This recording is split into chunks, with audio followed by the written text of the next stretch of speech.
Hillbilly Horror Stories presents Eerie Encounters.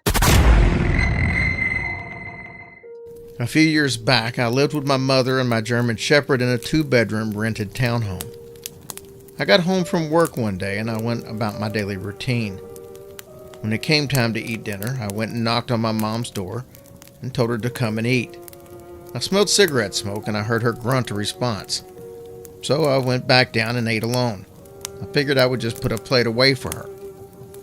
Fast forward to about 2 a.m. I'm awoken by someone holding my hand and gently shaking it. I immediately shoot straight up and look around. My dog, who is overly protective and sleeps with me every single night, isn't in my bed. She isn't even in the room. She most definitely was on my bed when I went to sleep. I sleep with the bedroom door shut and locked. She's scratching at my closed and locked bedroom door from the outside in the hallway. She is frantic. I bolt for the door, let her in, and she's searching the whole room. I'm now yelling for my mother. No answer.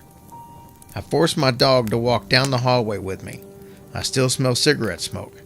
I bang on my mom's door. No answer. So I just open it.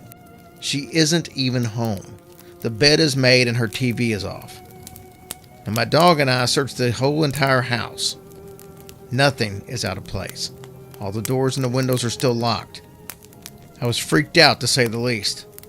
The next day I called my mom and she told me that she had left early the day before to go visit my sick grandfather. The story was sent anonymously.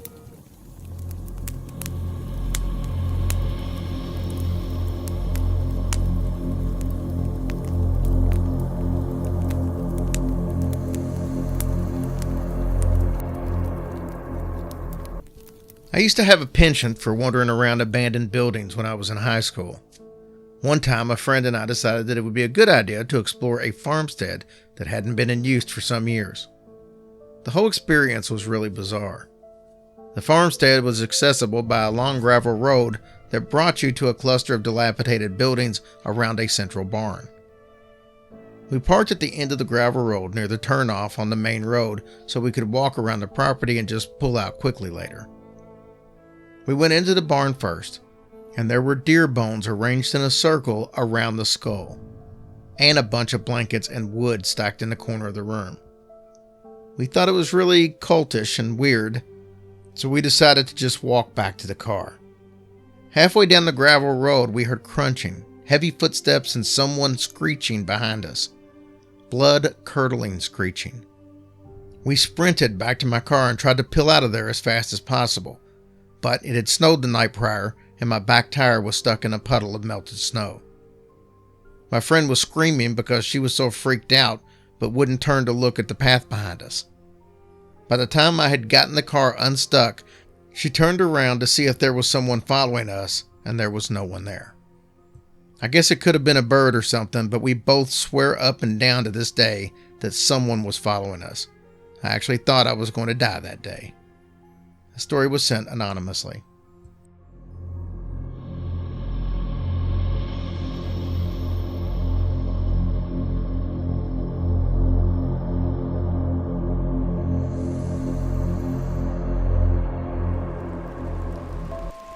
This one is kind of creepy, but also kind of comforting. This story was told to me by my grandmother, who is a no-nonsense kind of broad, so I believe every word of it. My grandma had a neighbor friend who unfortunately lost her husband when she was young, about 40 or so years ago.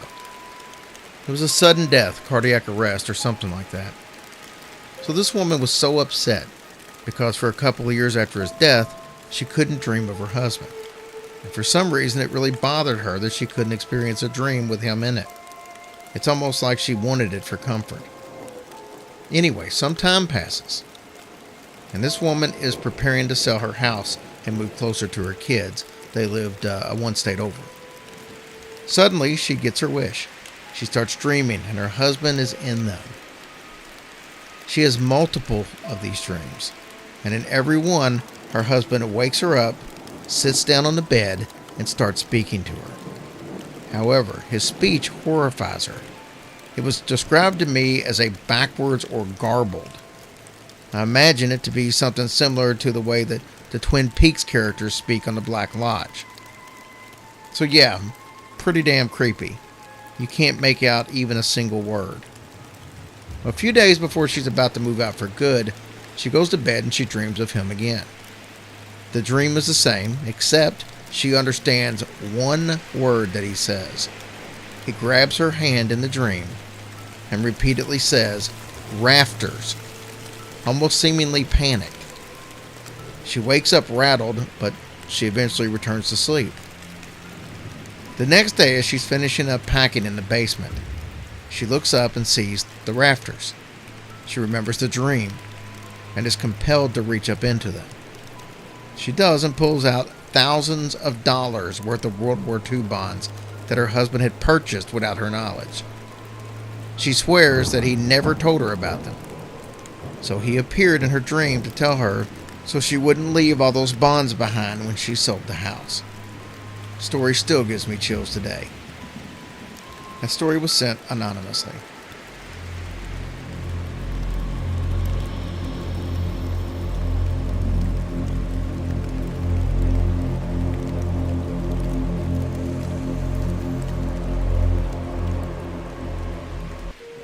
A few years ago, I was trying to get a hold of my parents for something. I can't remember exactly what it was. Neither of them answered their cell phone, so I called their home phone.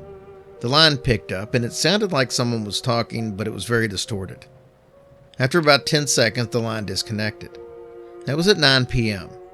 My parents called me back around 10:30. They had been out to a movie, which had started at 8:30. They live alone. That story was sent anonymously.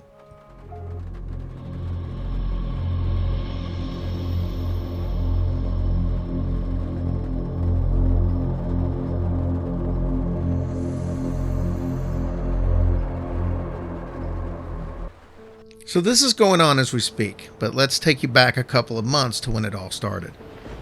One nice warm day, it was the end of August, early September.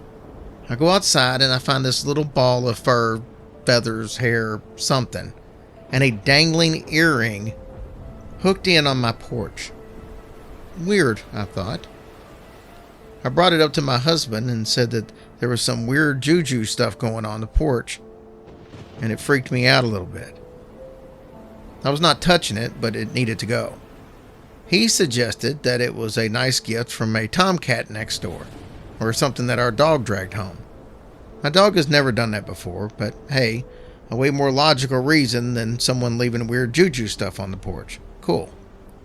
Then last week, this fully intact lower mandible bone of a white-tailed deer shows up on the porch in the exact same place as where the hair feather fur ball was placed. Again, I asked my husband about it, and he says that the dog must have brought it with him. Again, something that he has never done. That seemed logical, but I still wasn't going to touch it. The weird fur feather earring ball was still fresh in my mind, and if someone was leaving weird stuff on the porch, I wasn't going to touch it. Trust me, it stayed on the porch for a while. Now, yesterday I was studying. I was facing my front door. It's right around lunchtime. My dog starts freaking out, and I look up, and there's this older, disheveled-looking lady on our porch who I have never seen before, walking towards our front door. She leaves something on the bench that we have out there and turns around and walks away. After a few minutes, I get up, I grab whatever pamphlet she left out on our porch, except she didn't leave a pamphlet. She came onto our porch, took the lower mandible bone, and moved it onto the bench. Right in the middle of the two posts of the porch fence, right in line with the bright ray of sunshine. So now I'm pretty convinced that there is someone leaving weird stuff on our porch, and here's hoping that we're not cursed. The story was sent anonymously. You have been listening to Hillbilly Horror Stories presents Eerie Encounters. If you have an eerie encounter that you would like read on the show, please send it to hillbillyhorrorstories@gmail.com.